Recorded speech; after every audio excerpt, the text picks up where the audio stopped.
एक महीना बचा है और अब तक मेरा सिलेबस कंप्लीट ही नहीं हो रहा है। क्या मेरा सिलेक्शन इस साल हो पाएगा? क्या मैं सिलेबस कंप्लीट कर पाऊंगा? ऐसे बहुत सारे डाउट्स आपके मन में जरूर चल रहे होंगे, स्पेशली जब एक महीना बचता है। तब हम सबको ये लगता है कि इतना सारा सिलेबस बचा है, या फिर जो हमने चीजें पढ़ी हैं वो भी हमें ढंग से नहीं आ रही हैं, उसमें भी हम गलती कर रहे हैं, तो हम कैसे कोप अप करें। और आखिरी के एक महीने में अगर हमारा सिलेबस कंप्लीट नहीं भी है तो भी हम कैसे बेस्ट पॉसिबल आउटपुट दे पाए और बहुत ज्यादा प्रोडक्टिव हो गए। So hi guys, this is Ishita Khurana और आज मैं आपको बताने वाली हूँ कि कैसे आप लास्ट के एक महीने को बहुत फ्रूटफुल बना सकते हो और अपना मैक्सिमम सिलेबस को कवर कर सकते हो। तो पहली बात जो आपको सबको समझनी है वो ये है कि किसी भी बच्चे का 100% सिलेबस विद परफेक्शन कभी कंप्लीट हो ही नहीं सकता।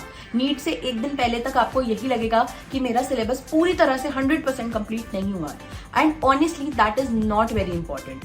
ऐसा जरूरी नहीं है कि सारे चैप्टर्स उतने ही परफेक्शन के साथ आपके कंप्लीट हो सकता है कोई टॉपिक आपका स्ट्रांग हो सकता है कोई आपका वीक हो। लेकिन अब हमें ध्यान क्या रखना है कि हम कोई ऐसा टॉपिक जिसमें से बहुत ज्यादा क्वेश्चन आने वाले हो, या कोई ऐसा टॉपिक जो बहुत आसान हो और उसमें से क्वेश्चंस का नंबर फिक्स्ड हो, हम ऐसा कोई भी टॉपिक छोड़कर नहीं जाए।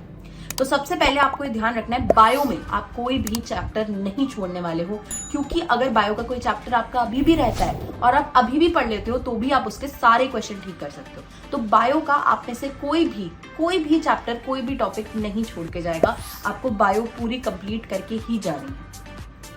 मेन जो प्रॉब्लम आती है बच्चों को वो आती है फिजिक्स में।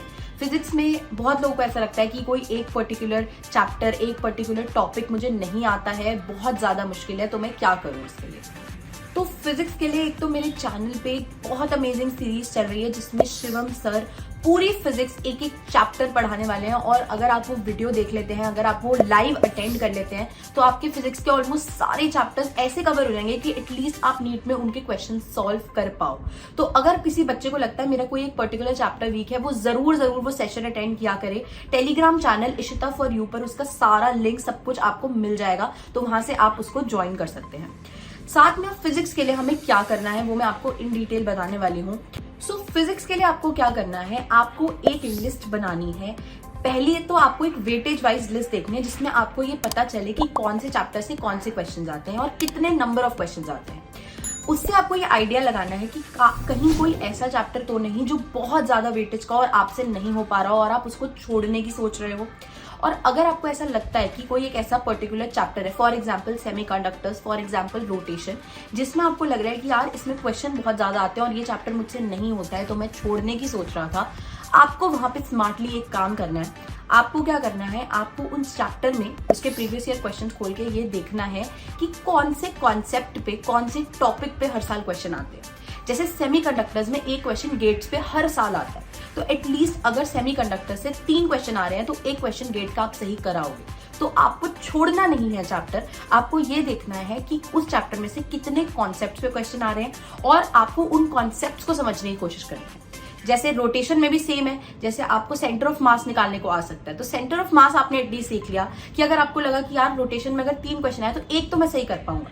तो कोई भी चैप्टर आपको पूरी तरीके से नहीं छोड़ना, उसके पहले इंपॉर्टेंट कॉन्सेप्ट्स देख लो, कोशिश करो कि आप वो वाले क्वेश्चन के टाइप को सॉल्व करना सीख जाओ, और आप क्या करो, उस चैप्टर की फॉर्मूलाज अच्छे से समझ लो कि अगर फॉर्मूला एटलीस्ट आपको याद हो कि अगर कोई क्वेश्चन आए तो आप वो फॉर्मूला में पुट करके आप क्वेश्चन का आंसर निकाल पाओ। तो ये 2 चीजें आपको फिजिक्स के लिए करनी ही करनी है। ऐसा नहीं करना कि पूरा चैप्टर बिल्कुल बिना देखे छोड़ के चले गए। ये थोड़ा सा आपको यहाँ पे दिमाग लगाना है। Academy, India's largest learning platform, आपके लिए लेकर आया है ऑल इंडिया टेस्ट सीरीज। तो जैसे कि आप सभी जानते हो कि रियल टाइम में अच्छा परफॉर्म करने के लिए इट इज वेरी इंपॉर्टेंट कि आप उसकी प्रैक्टिस करो प्रॉपर रियल टाइम में बैठ के, और ये देखो कि आप अभी कहाँ स्टैंड करते हो, क्या आपकी रैंक है। तो आई थिंक उसके लिए अभी के लिए बेस्ट टेस्ट सीरीज होने वाली है।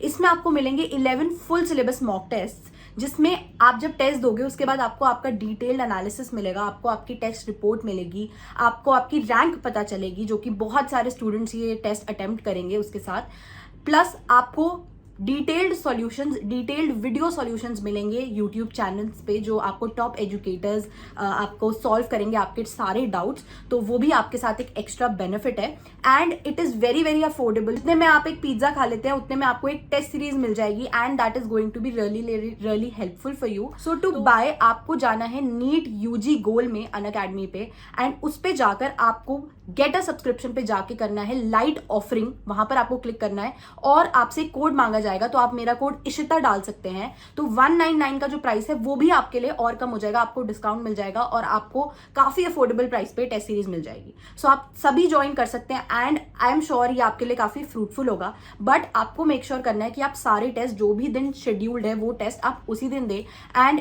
It will be very productive for you. Physics की जब जैसे हमने बात कर ली कि फिजिक्स में आपको सबसे पहले तो हाई वेटेज टॉपिक्स में कोई भी ऐसा चैप्टर नहीं छोड़ना है जो आपको लगे कि इसमें से ज्यादा क्वेश्चन आ सकते हैं, और दूसरी चीज कोई चैप्टर अगर वीक भी है और उसमें से लग रहा है बहुत क्वेश्चन आ रहे हैं, उसमें भी आपको सेम अप्रोच रखनी है। अब बात आ जाती है कुछ ऐसे टॉपिक्स की जो बहुत ज्यादा इजी हैं, जिनमें से हर साल एक एक सवाल आना ही है, लेकिन हम सब उसको बहुत ज्यादा इग्नोर कर देते हैं, जैसे कि polymers, biomolecules, chemistry in everyday life.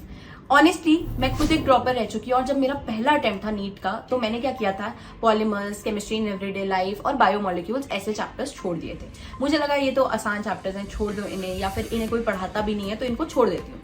जब मैं पेपर में गई और नीट का एग्जाम आया तो वहां पे क्या हुआ कि 3 से 4 क्वेश्चन इन्हीं 4 चैप्टर्स पे से आ गए थे, और क्योंकि मैंने ये चैप्टर्स बिल्कुल छोड़े हुए थे तो 4 क्वेश्चन तो मेरे सीधे सीधे मैं आंसर क्या अटेम्प्ट ही नहीं कर पाई, पढ़ ही नहीं पाई, क्योंकि मैं कुछ आइडिया ही नहीं लगा पा रही थी कि आंसर क्या होगा। और उस दिन मैंने ये रियलाइज कर लिया कि ऐसे चैप्टर्स बहुत बहुत बहुत ज्यादा स्कोरिंग होते हैं और यही चैप्टर्स हैं जो आपको बहुत एक्स्ट्रा मार्क्स लेकर दिलवा सकते हैं। तो आपको ये समझना पड़ेगा कि ये चैप्टर्स भले ही बहुत आसान हो, आपको इनमें से आप प्रिडिक्ट कर पाओगे कि इस चैप्टर में से, केमिस्ट्री इन एवरीडे लाइफ में से यही क्वेश्चन आएगा। तो अगर ऐसा कोई चैप्टर है जिसमें कम मेहनत में आपका एक क्वेश्चन सही हो ही रहा है तो ऐसे चैप्टर्स नहीं छोड़ने हैं। ये बहुत ज्यादा बड़ी गलती है जो बहुत सारे एस्पिरेंट्स करते हैं। तो आपको क्या चीजों पे ध्यान रखना है, एक तो प्रीवियस ईयर क्वेश्चंस पे कि हाई वेटेज वाले कौन से चैप्टर्स हैं, और दूसरी इंपॉर्टेंट बात आपको ध्यान रखनी है कि ऐसा कोई भी चैप्टर जिसमें एक बार पढ़ के, या छोटा चैप्टर हो, इजी चैप्टर हो, उसमें से सिर्फ एक भी क्वेश्चन अगर आना हो तो उस चैप्टर को मत छोड़ना, क्योंकि एटलीस्ट आपका वो एक क्वेश्चन गारंटी हो गया, आपको वो 4 नंबर तो मिल ही रहे हैं। तो एटलीस्ट उन चैप्टर्स को मत छोड़ के जाओ। अगर कोई फिर भी आपको चैप्टर बहुत डिफिकल्ट लगे फिजिक्स में, तो उसमें मैंने आपको अप्रोच बताई है कि आप उसमें क्वेश्चंस का कॉन्सेप्ट देखो कि अगर 4 क्वेश्चन आ रहे हैं तो अच्छा इस कॉन्सेप्ट पे आ रहा है, इस पे आ रहा है, इस पे आ रहा है। हो सकता है आपसे कोई एक पर्टिकुलर कॉन्सेप्ट ना हो, बट बाकी 3 आप कर पाओगे। तो आपको फॉर्मूलाज पे कमांड रखनी है, इंपॉर्टेंट कॉन्सेप्ट कवर करने हैं, और बायो में सारे चैप्टर्स करने हैं। प्लस आपको इसमें जो भी ऐसे चैप्टर है जो ईजी है, कम आउटपुट पे ज्यादा आपको बेनिफिट उसका मिलने वाला है, उन चैप्टर्स को नहीं छोड़ना है। तो आई होप आपको आज का वीडियो बहुत ज्यादा पसंद आया होगा। हर एक बात जो मैं आपको बताती हूँ वो मेरे खुद के एक्सपीरियंस से है। पहले मैं एक ड्रॉपर रही हूँ और मैंने वो फेस किया है, वो जर्नी कैसी रहती है, वो गलतियों वाला फेस कैसा होता है। उसके बाद मैंने अपनी 1 साल की मेहनत से काफी अच्छा स्कोर किया, काफी डिसेंट अच्छा स्कोर मैं कर पाई थी, और आज मैं Vardhman Mahavir medical college and Safdarjung hospital में पढ़ रही हूँ। तो आप लोग भी अपने ड्रीम कॉलेज तक जरूर पहुंचेंगे। ऐसे ही मेहनत करते रहो, सही डायरेक्शन में मेहनत करते रहो। 1 महीना है, इधर उधर का रिस्क मत लो, सही चीजें करते जाओ। एक चीज को दिमाग में रखो, एक प्लान को दिमाग में बिठाओ और उसके अकॉर्डिंग उसको फुलफिल करते जाओ। So all the best everyone, stay happy, stay healthy and study smart.